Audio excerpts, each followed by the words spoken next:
सभी को नमस्कार, मेरा नाम अभिषेक है और आप देख रहे हैं 28 जुलाई के करंट अफ़ेयर को। आइए शुरुआत करते हैं अपने पहले करंट अफ़ेयर के साथ, जहाँ पर एक 24 साल की स्टडी के एनालिसिस से पता चला है कि लक्षद्वीप के कोरल रीफ का कवर लगभग 50% तक गिर गया है। ये स्टडी इंडियन साइंटिस्ट ने की है और ये कोरल रीफ इकोसिस्टम के लिए एक बड़ी वार्निंग है। अब आइए समझा देते हैं कि कोरल रीफ्स होते क्या हैं? तो कोरल रीफ समुद्री जीव जंतुओं के बनाए हुए कैल्शियम कार्बोनेट के स्ट्रक्चर होते हैं। ये ज़ूजेंथली एल्गी के साथ सिम्बायोटिक रिलेशनशिप में होते हैं। ये एल्गी उन्हें एनर्जी और कलर देती है। अब इंडिया के मेजर कोरल रीफ्स एरियाज़ की बात करें तो एटॉल रीफ्स लक्षद्वीप में हैं, अंडमान और निकोबार्स में भी हैं, गल्फ ऑफ मन्नार और गल्फ ऑफ कच्छ यानी गुजरात में। अब स्टडी का कहना है कि जो कोरल रीफ 51.6% हुआ करते थे 1998 में, उनकी जनसंख्या घटकर 25.6% हो गई है 2022 में। लगभग आधे कोरल रीफ्स कवर खत्म हो चुके हैं 24 सालों में। अब इसका कारण क्या है? तो ओशियन वार्मिंग और क्लाइमेट चेंज की वजह से समुद्र का तापमान बढ़ने से कोरल ब्लीच हो जाते हैं। एल नीनो जैसे इवेंट्स भी टेम्परेचर और स्ट्रेस बढ़ाते हैं। अब दूसरा जो फैक्टर है वो है ब्लीचिंग एजेंट। तो मेजर जो ब्लीचिंग ईयर्स है वो 1998, 2010, 2016 और 2020 है। ब्लीचिंग में कोरल अपनी ज़ूजेंथली एल्गी को निकाल देते हैं, कलर और एनर्जी लॉस जिससे हो जाता है और इसके बाद उनकी मृत्यु हो जाती है। अब अगर नेचुरल डिज़ास्टर से संबंधित बात करें तो 2004 सुनामी, साइक्लोन और स्टॉर्म सर्जेस ने रीफ स्ट्रक्चर को डैमेज कर दिया था। कोरल डिजीज़ और एल्गल ओवरग्रोथ भी इन सब के कारण है। डिजीज़ेज़ जैसे कि व्हाइट बैंड डिजीज़ेज़, आप इसका नाम याद रखेंगे, काफ़ी इंपॉर्टेंट है। व्हाइट बैंड डिजीज़ेज़ कोरल्स में होते हैं। कोरल्स के मरने के बाद एल्गी ग्रो कर जाते हैं, जो नए कोरल्स को ग्रो होने से रोक देते हैं। और ह्यूमन एक्टिविटीज़ की बात करें तो overfishing, plastic pollution, reef walking, boating anchor damage जैसे हालात शामिल हैं। अब अगर कोरल रीफ्स इम्पोर्टेंट क्यों हैं, जान लीजिए कि मरीन लाइफ का 25% कोरल रीफ पर डिपेंड करता है। फिशरीज़ और टूरिज़्म का मेजर बेस है। कोस्टल प्रोटेक्शन भी होता है इससे। ये वेव्स और स्टॉर्म सर्ज से बीच को बचाते हैं। लोकल कम्युनिटीज़ का लाइवलीहुड इन्हीं रीफ्स पर डिपेंडेंट है। अब लक्षद्वीप के लिए क्या संकट है, तो ये भी बता दें, लक्षद्वीप लो लाइंग आइलैंड है। अगर रीफ्स डिग्रेडेड होते हैं तो इरोजन, कोस्टल फ्लडिंग और लाइवलीहुड लॉस होगा। लोकल इकोनॉमी और बायोडायवर्सिटी दोनों पे इसका असर पड़ेगा। अब आइए अगर इसके सॉल्यूशन की बात करें तो आर्टिफिशियल रीफ और कोरल गार्डनिंग जैसे कोरल रिस्टोरेशन प्रक्रिया अपनाई जा सकती है। वहीं सैटेलाइट से टेम्परेचर और ब्लीचिंग प्रेडिक्शन करके हम अर्ली वार्निंग सिस्टम से समझ सकते हैं और अपने कदम आगे बढ़ा सकते हैं उनको बचाने के लिए। वहीं पेरिस एग्रीमेंट जैसे क्लाइमेट पॉलिसीज़ को हम फॉलो कर सकते हैं। रीफ टूरिज़्म और प्रोटेक्शन में लोकल लोगों की पार्टिसिपेशन काफ़ी ज़रूरी है। वहीं इंटीग्रेटेड कोस्टल ज़ोन मैनेजमेंट में कोरल प्रोटेक्शन का इंटीग्रेशन करना होगा। अब आइए देखते हैं क्वेश्चन को। क्वेश्चन कहा गया है आपसे कि consider the following statement regarding the recent 24 year study on Lakshadweep's coral reef. तो the coral cover in the Lakshadweep increased due to the effective reef restoration programme. नहीं, ऐसा हुआ ही नहीं है, कोरल्स रीफ तो घटे हैं। अब repeated coral bleaching events mainly caused by the ocean warming contributed to the decline. बिल्कुल सही है। Coral reef in the Lakshadweep are primary atolls. ये मैंने बताया, एटॉल टाइप का रीफ पाया जाता है लक्षद्वीप में, तो ये भी बिल्कुल सही है, यानी कि 2 एंड 3 इस सवाल का सही उत्तर हो जाएगा। लक्षद्वीप को जान लीजिए कि लक्षद्वीप कहाँ पर है, तो आप देखेंगे कि केरला से सटा हुए तट पर, यानी कि ये अरेबियन सी में लगता है। तो याद रखिएगा, लक्षद्वीप अरेबियन सी में लगने वाला एक यूटी है भारत का। अब यहाँ के लेफ्टिनेंट गवर्नर का नाम है प्रफुल्ल पटेल। याद रखिएगा, इनका नाम अब इम्पोर्टेंट है। प्रफुल्ल पटेल यहाँ के गवर्नर हैं। और कई बार आपसे सवाल पूछा गया है कि लक्षद्वीप किस हाई कोर्ट से संबंधित है, तो आपको अगर हाई कोर्ट का नाम याद रखना है तो आप देख सकते हैं बगल में केरल है, तो केरल का हाई कोर्ट ही लक्षद्वीप का भी फैसला किया जाता है। अब आइए जान लेते हैं कि कौन-कौन सी कंट्री ने कोरल रीफ की बचाने के लिए उन्होंने बैन कर रखा है सनस्क्रीन को। तो सबसे पहला कंट्री 2020 में पलाऊ ने सबसे पहला कंट्री था जिसने सनस्क्रीन को बैन किया था। सनस्क्रीन क्या होता है? तो धूप में निकलने से पहले लगाए जाने वाले क्रीम सनस्क्रीन कहलाते हैं। दूसरा अगर बात करें तो हवाई आइलैंड था, तीसरा यूएस वर्जन आइलैंड था और फिर डच कैरेबियन आइलैंड था और जो 5वां कंट्री है वो था थाईलैंड। अब सनस्क्रीन में बात करें तो ऑक्सीबेंजोन और ऑक्टिनोक्सेट जैसे हार्मफुल केमिकल होते हैं जो कोरल्स को ब्लीच कर देते हैं जिससे उनकी डेथ हो जाती है। साथ ही साथ जब थाईलैंड ने बैन किया था तो उसने पाया था कि ऑक्सीबेंजोन, ऑक्टिनोक्सेट जो मैंने आपको बताया, साथ ही साथ 4 मिथाइल बेंजाइलिडीन कैम्फर और ब्यूटाइल पाराबेन की वजह से थाईलैंड ने अपने यहाँ पर बैन कर दिया था सनस्क्रीन की वजह से, ताकि कोरल्स में ब्लीचिंग डेवलप ना हो।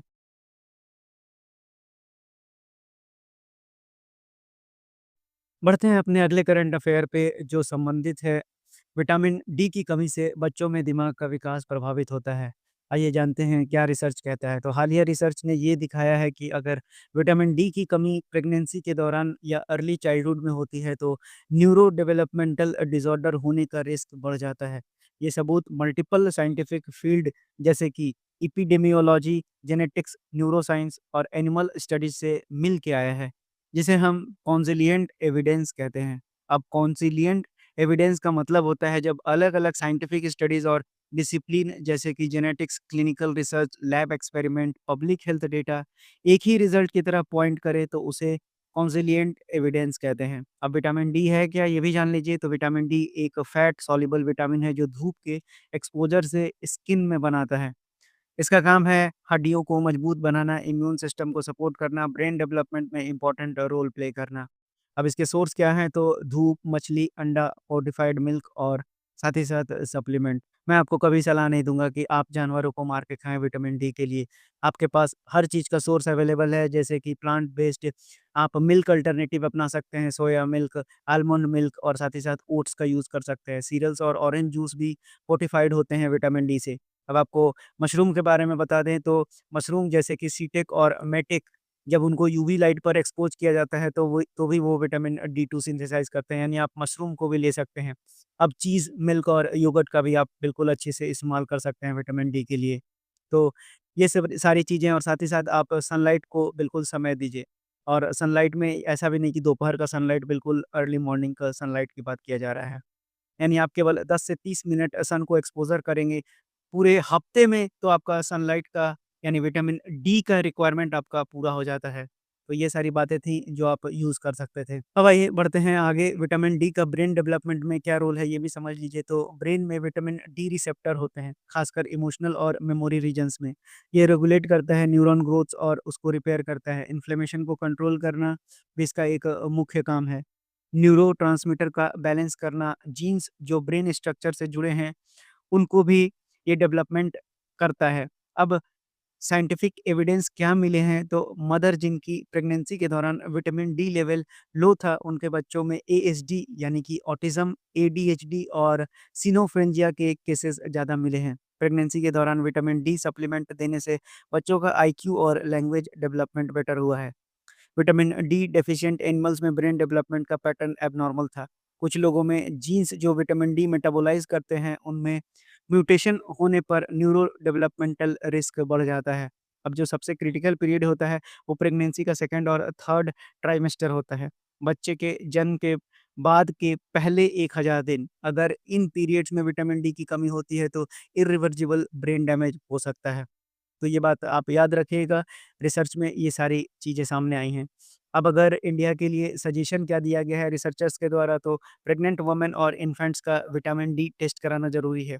अब फूड फोर्टिफिकेशन प्रोग्राम भी चलाना ज़रूरी है जिससे कि दूध, आटा, कुकिंग ऑयल में विटामिन डी मिले। अब अवेयरनेस कैंपेन भी ज़रूरी है ताकि धूप में लोग रहें, बैलेंस डाइट का इस्तेमाल करें और साथ ही साथ इंटीग्रेटेड चाइल्ड डेवलपमेंट स्कीम में ब्रेन डेवलपमेंट स्क्रीनिंग शामिल करना ज़रूरी है। अब आइए समझ लेते हैं क्वेश्चन के ज़रिए कि आपने क्या सीखा। Vitamin D deficiency during pregnancy is linked to the increased risk of neuro development disorder in the offspring. ये बिल्कुल सही जवाब है। Vitamin D has no receptor in the brain, बिल्कुल मैंने बताया कि रिसेप्टर्स होते हैं ब्रेन में, ठीक है? और तीसरा क्या है, consilient evidence refer to the conclusion drawn from the multiple disciplines pointing towards the same outcome. ये बिल्कुल सही जवाब है, यानी आपका इस सवाल का सही उत्तर हो जाएगा 1 और 3। अब आइए जान लेते हैं जो आपके एग्ज़ाम में पूछा जाने वाला सवाल है, विटामिन, उसके फंक्शन और उससे बनने वाले डिजीज़ेज़। तो विटामिन ए का जो केमिकल नेम है वो है रेटिनॉल, याद रखिएगा। ये क्या करता है? तो इसका फंक्शन है विज़न, इम्यून फंक्शन और स्किन हेल्थ को बना के रखना। अब इसकी डेफ़िशिएंसी से जेरोप्थेल्मिया और नाइट ब्लाइंडनेस जैसे डिसीज़ेज़ हो सकते हैं। वहीं विटामिन बी1 को थायामीन के नाम से जाना जाता है, जो एनर्जी मेटाबॉलिज़्म और नर्व फंक्शन के लिए ज़रूरी है, और इससे होने वाली डिज़ीज़ जो है, डेफ़िशिएंसी से होने वाली डिज़ीज़ है बेरी-बेरी। अब विटामिन बी2 को राइबोफ्लेविन के नाम से जाना जाता है, जो एनर्जी प्रोडक्शन और स्किन और आई हेल्थ के लिए ज़रूरी है। अब इसकी कमी से cheilitis, ग्लोसिटिस और क्रैक्ड लिप्स होते हैं। विटामिन बी3 नियासिन के नाम से जाना जाता है, जो डीएनए रिपेयर और एनर्जी मेटाबॉलिज़्म के लिए ज़रूरी है। अब इससे होने वाले रोग के नाम बात करें तो पेलेग्रा। याद रखिएगा, कई बार एग्ज़ाम में ये सवाल पूछा गया है। अब विटामिन बी5 की बात करें तो उसे पैंटोथेनिक एसिड बोलते हैं, जिसका फंक्शन है कोएंजाइम ई को सिंथेसिस करना, और इसकी डेफिशिएंसी से फटीग, न्यूरोलॉजिकल सिम्पटम्स बढ़ जाते हैं। विटामिन बी6 की बात करें तो पायरोडॉक्सिन, और इसका फंक्शन है प्रोटीन को मेटाबोलाइज़ करना, साथ ही साथ हीमोग्लोबिन को सिंथेसिस करना। इसकी कमी से एनीमिया, इरिटेबिलिटी और न्यूरोपैथी जैसी समस्याएँ बढ़ सकती हैं। अब विटामिन बी7 की बात करें तो इसका नाम है बायोटिन, जो फैटी एसिड को सिंथेसाइज़ करता है और साथ ही साथ मेटाबॉलिज़्म को बूस्ट करता है। अब इसकी कमी से हेयर लॉस हो सकता है, ये बात याद रखिएगा, जो आजकल बहुत ही ज़्यादा प्रचार में रहता है। विटामिन बी9 की बात करें तो फॉलिक एसिड है। इसका काम है डीएनए को सिंथेसिस करना और आरबीसी को फॉर्मेशन करना। तो ज़ाहिर-सी बात है, एनीमिया से संबंधित हो जाएगा ये। और विटामिन बी12 की बात करें तो साइनोकोबालामिन इसका नाम होता है, और नर्व फंक्शन और आरबीसी प्रोडक्शन के लिए रिस्पॉन्सिबल है। अब इसकी कमी से पर्नीशियस एनीमिया हो सकता है और साथ ही साथ न्यूरोलॉजिकल इश्यूज़ भी बढ़ सकते हैं। विटामिन सी, एस्कॉर्बिक एसिड, बाकी का डिटेल आपको मैं नहीं बताऊँगा, क्योंकि विटामिन सी काफ़ी कॉमन है जो आप हर दिन देखते हैं। विटामिन डी के बारे में काफ़ी डिटेल में मैंने एक्सप्लेन कर दिया है, जिसको नाम से कैल्सिफेरॉल के नाम से जाना जाता है। विटामिन ई, टोकोफेरॉल काफ़ी इंपॉर्टेंट है, कई बार सवाल पूछा गया है।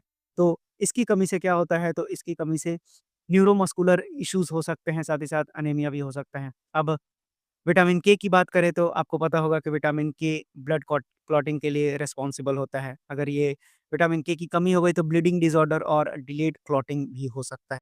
आइए बढ़ते हैं अगले करंट अफेयर की ओर। तो अगला करंट अफेयर संबंधित है, आईआईटी गुवाहाटी के साइंटिस्ट ने एक नई बम्बू बेस्ड बायोकम्पोजिट मटेरियल बनाई है, जिसे ऑटोमोबाइल पार्ट्स में यूज़ किया जा सकता है।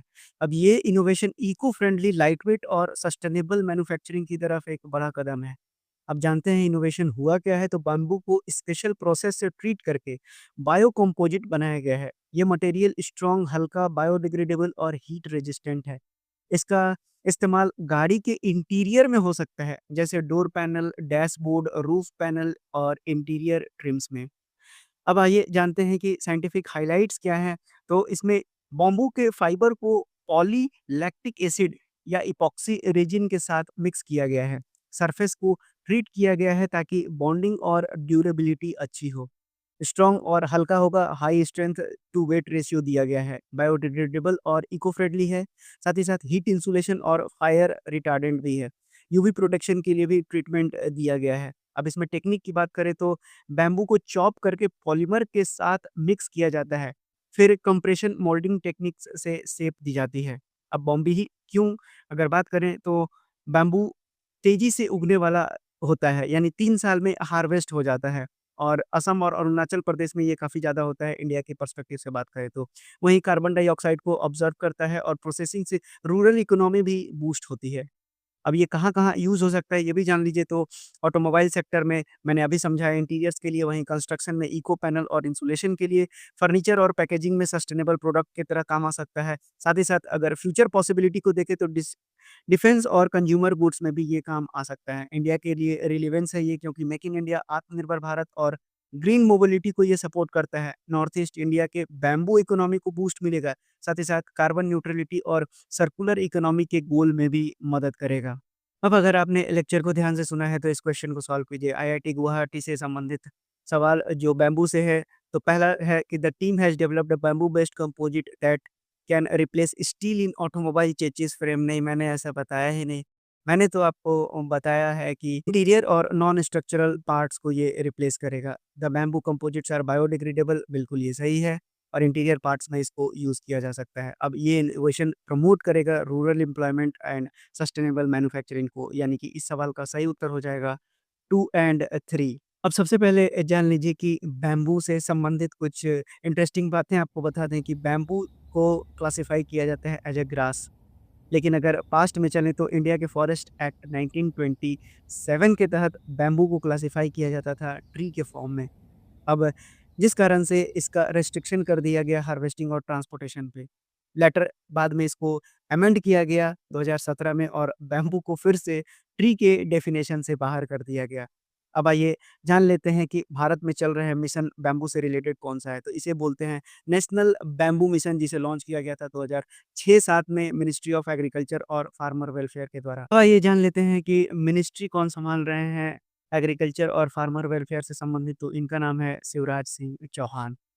अब अगर बात करें तो इसका ऑब्जेक्टिव क्या था? तो इसका ऑब्जेक्टिव है होलिस्टिक डेवलपमेंट करना बैम्बू सेक्टर का, ताकि इनकम जनरेट किया जा सके, यानी कि इनकम को बढ़ाया जा सके, एम्प्लॉयमेंट जनरेट हो और इकोलॉजिकल सस्टेनेबिलिटी को भी एनहांस किया जा सके। आपको बता दें कि 2006-7 के बाद इसको रीस्ट्रक्चर भी किया गया 2018-19 में और इसको पार्ट बनाया गया national mission for sustainable agriculture का। अब इसके ऑब्जेक्टिव्स क्या-क्या थे? तो ये प्रमोट करता है कमर्शियल बैम्बू कल्टीवेशन को, नॉन फॉरेस्ट और डिग्रेडेड लैंड पर, और साथ ही साथ एस्टैब्लिश कराता है नर्सरी टिश्यू कल्चर यूनिट और प्लांटेशन को, स्ट्रेंथन करता है प्रोसेसिंग को, वैल्यू एडिशन को और मार्केटिंग के इंफ्रास्ट्रक्चर को, और डिपेंडेंसी को भी रिड्यूस करता है जो हम बैम्बू को इंपोर्ट कराते हैं चाइना से। अब थोड़ा-सा और जान लीजिए एग्ज़ाम पर्सपेक्टिव से जो इम्पोर्टेंट है, इंडियन फॉरेस्ट एक्ट अमेंडमेंट 2017। याद रखिएगा कि बैम्बू को ट्री की कैटेगरी से रिमूव कर दिया गया, जो मैंने सबसे शुरुआत में बताया, काफ़ी इम्पोर्टेंट है, ये आपके अब एग्ज़ाम के लिए इम्पोर्टेंट हो चुका है। वहीं 2006 में फॉरेस्ट राइट एक्ट के तहत बैम्बू को रिकॉग्नाइज़ किया गया माइनस फॉरेस्ट प्रोड्यूस के तहत, यानी कि ट्राइबल कम्युनिटीज़ को हार्वेस्ट भी कर सकती है और साथ ही साथ इसको सेल कर सकती है। अब अगर इसके सिग्निफिकेंस को देखें तो एनवायरमेंटल इम्पैक्ट काफ़ी सुंदर हो जाएगा, यानी क्लाइमेट रेजिलियंस, कार्बन सिंक और सॉइल कंजर्वेशन में ये मदद करता है। लाइवलीहुड और रूरल एम्प्लॉयमेंट और एक्सपोर्ट पोटेंशियल पे काफ़ी मदद मिलेगा। ट्राइबल एम्पावरमेंट भी होगा, एमएसएमई ग्रोथ भी होगा और साथ ही साथ आर्टिसन प्रमोशन को भी बढ़ावा मिलेगा। अब अगर रिसेंट डेवलपमेंट की बात करें तो बैम्बू बेस्ड बायो रिफाइनरी जो है असम में सेटअप किया गया है। प्रोसेसिंग यूनिट इनॉग्रेट किया गया है मिज़ोरम में, और महाराष्ट्र ने प्रोजेक्ट लॉन्च किया है साइंटिफिक कल्टीवेशन फार्मर ट्रेनिंग के साथ। आईआईटी गुवाहाटी ने अब डेवलप कर दिया है बम्बू कंपोजिट ऑटोमोबाइल यूज़ के लिए।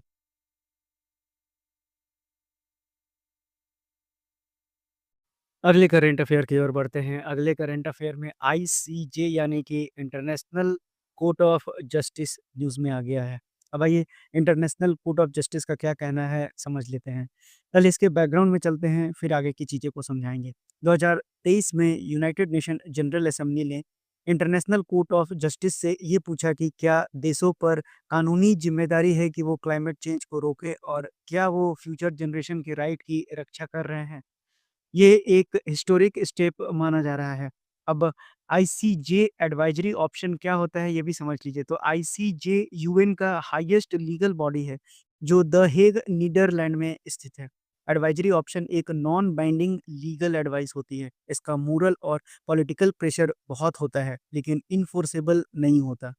अब आईसीजे का सवाल किस बात को एड्रेस करेगा, ये भी जान लीजिए। तो क्लाइमेट चेंज से लड़ने में देशों की कानूनी ज़िम्मेदारी क्या है? अगर देश इन ऑब्लिगेशंस को वायोलेट करते हैं तो क्या consequences होने चाहिए? फ्यूचर जनरेशन के राइट का क्या स्टेटस है इंटरनेशनल लॉ में? अब ट्रीटीज जैसे यूएनएफसीसी, पेरिस एग्रीमेंट और ह्यूमन राइट लॉज़। अब रूलिंग क्यों महत्वपूर्ण है, जान लीजिए। अब ग्लोबल प्रेसिडेंट सही देशों के लिए लीगल डायरेक्शन सेट करेगा। मोरल प्रेशर बड़े पॉल्यूटिंग देशों पर प्रेशर बढ़ाएगा, और अगर फ्यूचर राइट्स आने वाली पीढ़ियों के राइट्स को लीगल प्रोटेक्शन मिल सकता है। देशों की कानूनी जिम्मेदारी को डिफाइन करना होगा, कोर्ट में एविडेंस के रूप में यूज़ हो सकता है अगर लिटिगेशन की ज़रूरत पड़ी तो।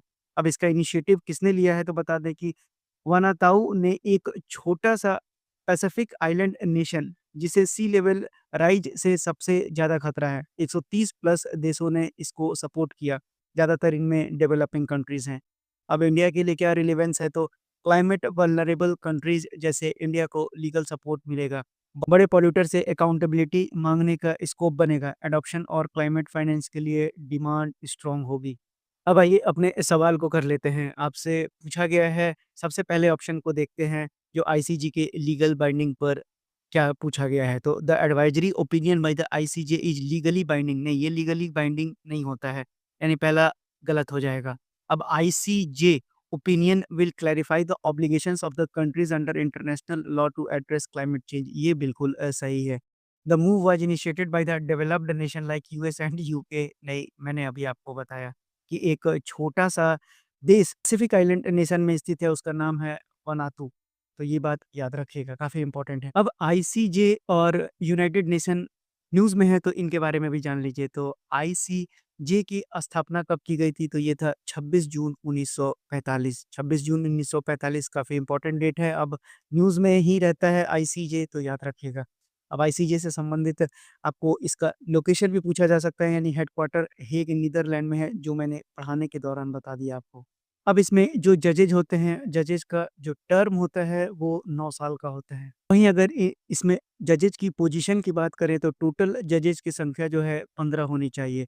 अब इंडिया से कौन लीड कर रहे हैं, तो आपको बता दें कि इंडिया से आईसीजी में जस्टिस दलवीर भंडारी लीड कर रहे हैं। इनका नाम भी इम्पोर्टेंट है, याद रखिएगा। अब यहाँ की करेंटली जो प्रेसिडेंट हैं, उनका नाम है यूजी इवासावा। वाइस प्रेसिडेंट की बात करें तो जूलिया सेबुटिंडे हैं। अब यूनाइटेड नेशन न्यूज़ में है, तो यूएन से भी संबंधित जानकारी आपको पता होना चाहिए। तो इसके सबसे पहले आपको सेक्रेटरी जनरल का नाम मालूम होना चाहिए। इनका नाम क्या है? तो इनका नाम है एंटोनियो गुटेरेस। अब इसकी स्थापना 24 अक्टूबर 1945 को किया गया था। वहीं अगर इसके हेडक्वार्टर की बात करें, तो वो न्यूयॉर्क। अब अगर इनके मेंबर की बात करें, तो 193 मेंबर स्टेट हैं और साथ ही साथ 2 ऑब्जर्वर स्टेट हैं। बढ़ते हैं अगले करंट अफेयर पे, जहाँ पर अटल पेंशन योजना न्यूज़ में आ गया है। अब आइए जान लेते हैं कि अटल पेंशन योजना से संबंधित न्यूज़ क्या है। तो 10वां एनिवर्सरी मनाया जा रहा है, जिसमें 8 करोड़ एनरोलमेंट 2025 तक हो चुका है।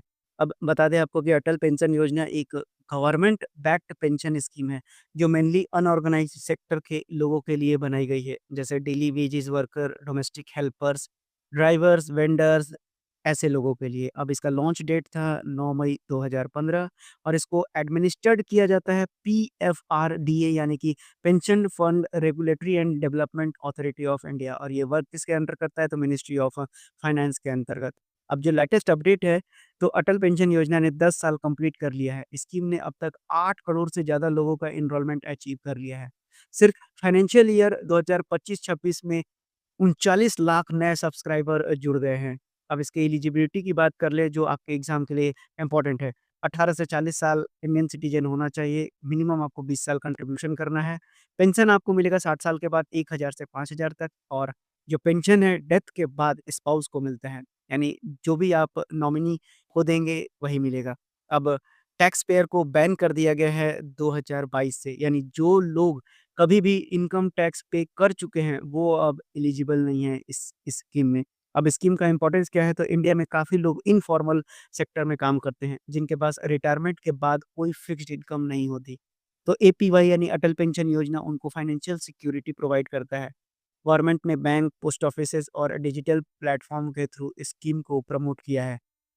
अब आइए जान लेते हैं, तो 8 करोड़ प्लस एनरोलमेंट हो गया है जुलाई 2025 तक। तो ये बात अब याद रखिएगा। अब बढ़ते हैं अपने क्वेश्चन के ऊपर। तो आपसे पूछा गया है कि with reference to the Atal pension Yojana recently crossed 8 crore enrolments as it mark its 10th anniversary. तो आपसे पूछा गया है कि एपीवाई यानी अटल पेंशन योजना को लॉन्च कब किया गया था? 2015 में लॉन्च किया गया था। डेट मैंने आपको बता रखा है कि 2015 में कब लॉन्च किया गया था। वैसे आपको डेट की याद रखने की ज़रूरत नहीं है, 9 मई 2015 मैंने बताया था, पर आपको सिर्फ़ और सिर्फ़ 2015 याद रखना है। और ये जो है डिस्टिंक्ट है, यानी कि अलग है नेशनल पेंशन स्कीम से, तो ये तो गलत हो गया आपका। अब 1000 से 5000 रुपया पर महीना मिलेगा 60 साल की उम्र के बाद, बिल्कुल सही है। 2022 से जिन्होंने भी एक बार भी टैक्स पे कर दिया है, उनको एलिजिबिलिटी नहीं मिलेगी इस स्कीम में। साथ ही साथ इसको एडमिनिस्टर करता है pension fund regulatory and development authority of India, यानी कि इस सवाल का सही उत्तर हो जाएगा 2, 3 एंड 4।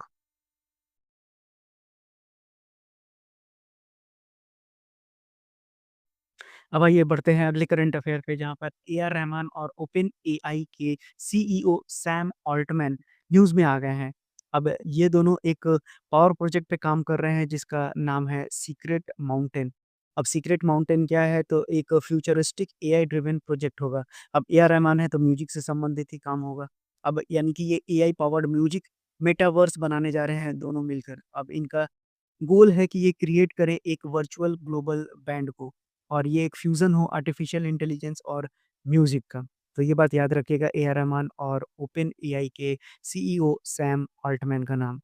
अब बढ़ते हैं आगे, श्रीलंका न्यूज़ में है, तो श्रीलंका ने ऑफ़र किया है फ्री वीज़ा 40 कंट्रीज़ के लिए ताकि वो टूरिज़्म को बूस्ट कर सके। तो अब याद रखिएगा कि श्रीलंका की कैपिटल है कोलंबो, जो कि एग्ज़ीक्यूटिव और जुडिशियल कैपिटल है, और श्री जयवर्धनापुरे पुट्टे लेजिस्लेटिव कैपिटल है। यहाँ के प्रेसिडेंट का नाम है अनुरा कुमारा दिसानायके, और वहीं यहाँ के पीएम का नाम है हरिनी अमरासूर्या। श्रीलंका की करेंसी है श्रीलंकन रुपीस। अब जो रूट सचिन तेंदुलकर के बाद सबसे ज़्यादा टेस्ट क्रिकेट में रन बनाने वाले खिलाड़ी बन गए हैं। सचिन तेंदुलकर का रिकॉर्ड है 15,921 रनों का, वहीं जो रूट का 13,409 रन हो चुका है। रिकी पॉन्टिंग जस्ट इनके पीछे अब पहुँच गए हैं 13,378, वहीं चौथे नंबर पे जैक कैलिस और 5वें नंबर पे राहुल द्रविड़ हैं। अब आईसीसी के भी बारे में जान लीजिए, तो आईसीसी की स्थापना 1909 में हुई थी, वहीं इसका हेडक्वार्टर दुबई में है, और जो इसके हेड हैं उनका नाम है जैसा, याद रखिएगा। साथ ही साथ बीसीसीआई भी board for cricket control in India. अब इसकी स्थापना 1928 को हुई थी, वहीं इसका हेडक्वार्टर आपका मुंबई में है, और इनके हेड हैं रॉजर बिन्नी। बहुत इंपॉर्टेंट है, याद रखिएगा ये सारी बातें। पढ़ते हैं अगले करंट अफेयर पे। तो अगला करंट अफेयर है आपका करगिल विजय दिवस। अब करगिल विजय दिवस महत्वपूर्ण हो गया है क्योंकि हर साल 26 जुलाई को हम करगिल विजय दिवस मनाते हैं। अब मई 1999 से लेके जुलाई 1999 तक करगिल युद्ध हुआ था। करगिल एक सेक्टर है जम्मू कश्मीर और लद्दाख रीजन में। इंडिया और पाकिस्तान के बीच में युद्ध किया गया था। पाकिस्तान के सोल्जर ने मुजाहिदीन के भेष में एलओसी के पार जाकर इंडियन टेरिटोरी में घुसपैठ की थी। इंडिया ने ऑपरेशन विजय लॉन्च किया था इनको हटाने के लिए।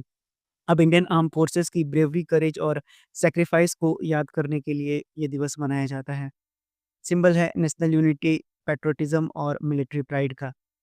अब आपको मेजर प्लेसेस बता दें जो ट्रिब्यूट के लिए दिया गया है, तो वो है द्रास वार मेमोरियल जो लद्दाख में स्थित है, इंडिया गेट दिल्ली, और इंडिया के डिफरेंट स्कूल, कॉलेजेज और मिलिट्री एस्टेब्लिशमेंट में ट्रिब्यूट प्रोग्राम भी किया जाता है।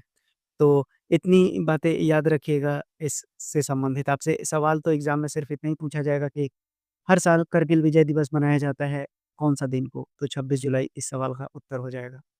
अब बढ़ते हैं अपने आखिरी करंट अफेयर की ओर। तो क्लियो लायन जो ब्रिटिश की मोस्ट सक्सेसफुल जैज़ सिंगर हैं, इनका निधन हो गया है। ये आपका ऑबिचुअरी सेक्शन से सवाल बन सकता है क्योंकि ये काफ़ी फ़ेमस जैज़ सिंगर थीं। अब जैज़ सिंगर का तो नाम मैं बोल रहा हूँ, लेकिन जैज़ गायन होता क्या है, ये भी आप जान लीजिए कि जैज़ जो गायक होता है वो कोरल गायन की तुलना में शब्दों के अधिक संवादात्मक उच्चारण और छोटे संगीत वाक्यांशों का प्रयोग करते हैं। यानी कि ये ज़्यादातर कन्वर्सेशनल प्रोनाउंसिएशन करते हैं वर्ड्स का, और जो म्यूजिकल फ्रेजिंग होता है वो थोड़ा कम करते हैं कोरल सिंगिंग से। तो इतनी बातें याद रखिएगा। क्लियो लायन ब्रिटिश की हैं, अब इनका नाम काफ़ी इम्पोर्टेंट है। ये थे करंट अफेयर 28 जुलाई से संबंधित। कैसा लगा आपको करंट अफेयर का शो? कमेंट बॉक्स में निश्चित रूप से बताइएगा। डाउट है तो भी आप कमेंट बॉक्स में पूछ सकते हैं। मैं उसका जवाब देने की कोशिश करूँगा। तो आज के लिए इतने ही, मिलते हैं अगली क्लास में। धन्यवाद।